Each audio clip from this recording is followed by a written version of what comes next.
Assalamualaikum warahmatullahi wabarakatuh. Anak-anakku sekalian, kembali lagi bersama Miss Bunga dalam mata pelajaran bahasa Inggris. Nah, kali ini pun kita masih akan membahas topik yang sama dengan pertemuan sebelumnya, yaitu tentang kata sifat atau adjectives. Nah, karena ini adalah pertemuan terakhir untuk topik ini, jadi learning objective atau tujuan pembelajaran untuk pertemuan kali ini hanya membantu kalian untuk tahu caranya bagaimana melengkapi kalimat rumpang dengan kata sifat yang sesuai. Ini adalah tipe soal yang keluar dalam buku mandiri kalian. Langsung saja.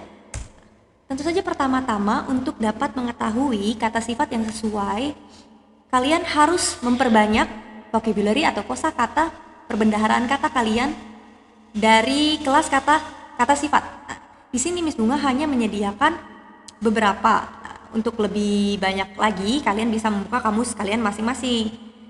Nah, pertama kata sifat yang Miss Bunga sediakan adalah sour, yaitu asam. Kemudian ada sweet, manis, noisy, berisik, quiet, tenang, fast, cepat, slow, lambat, tiny, kecil sekali, dan giant, besar sekali.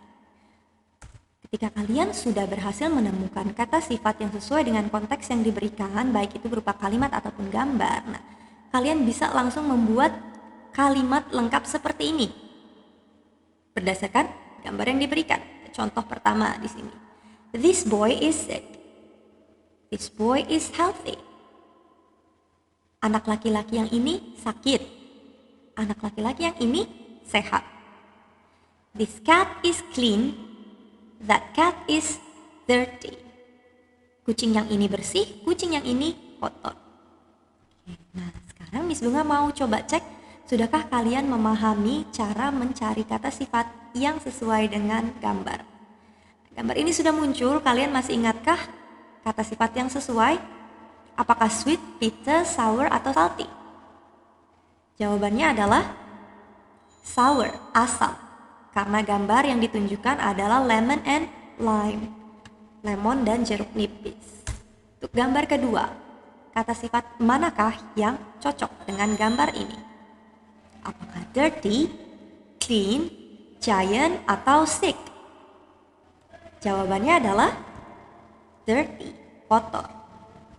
Nah, yang perlu kalian ingat juga, selain harus menemukan kata sifat yang cocok dengan konteks, tentu saja kalian juga harus paham bagaimana cara menggunakan be atau to be yang sesuai berdasarkan subjek pada kalimat yang kalian buat. Di sini karena kita menggunakan present tense, nah, ada 3 to be yang harus kalian ingat, yaitu is, am, are. Is digunakan jika subjek yang kalian punya adalah he, she, it, atau jumlahnya 1, singular. Nah, kemudian jika subjeknya I, kalian gunakan am, sedangkan jika subjeknya adalah you, they, we, atau plural, lebih dari 1, kalian gunakan are. Nah, di sini Miss Bunga sudah berikan beberapa contoh kalimat. Anna is pretty. She's kind too. I am not tall. You are nice. Anna and Elsa are friendly. Ya, oke. Nah, sekarang coba kita latihan menggunakan be yang sesuai. Tentu saja yang perlu kalian perhatikan adalah siapa subjeknya. Pada soal nomor 1, subjeknya adalah we. Jika subjeknya adalah we, to be apa yang harus kalian gunakan? Ya, jawabannya adalah are.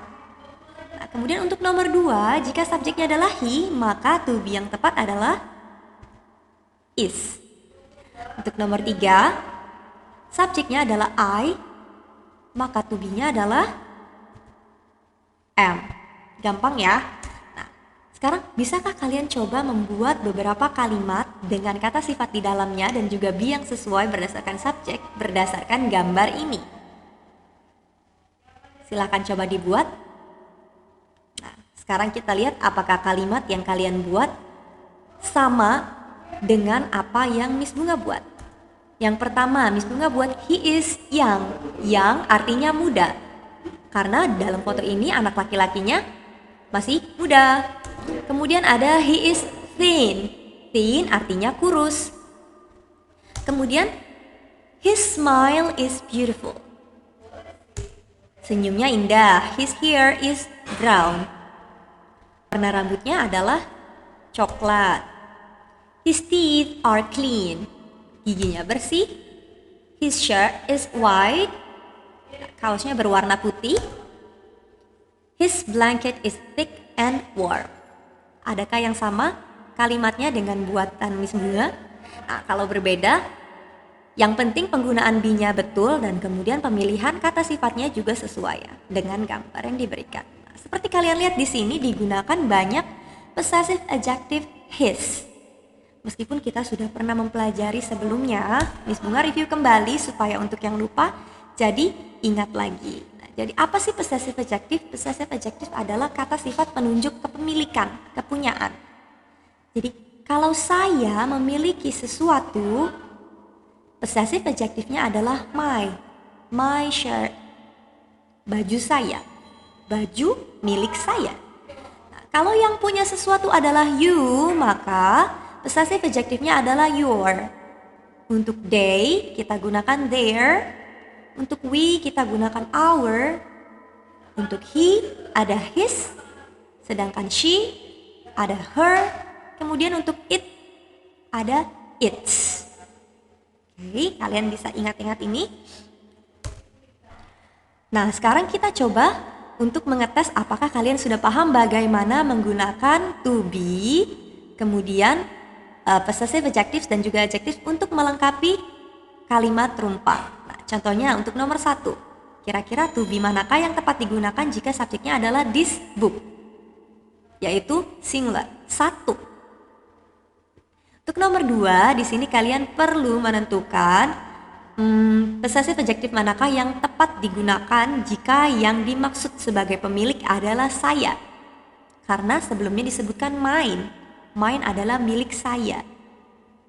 Kemudian untuk nomor 3, nah di sini kalian perlu mencari kata sifat yang sesuai dengan gambar. Pilihannya ada thin dan thick. Thin itu tipis, thick itu tebal. Silakan coba dijawab.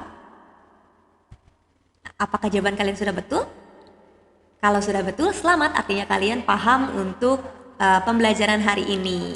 Nah, sampai di sini saja dulu untuk pembahasan kita kali ini. Kurang lebihnya mohon maaf. Kalau ada yang mau ditanyakan, bisa disampaikan nanti ketika conference. Sampai jumpa di pertemuan berikutnya. Wassalamualaikum warahmatullahi wabarakatuh.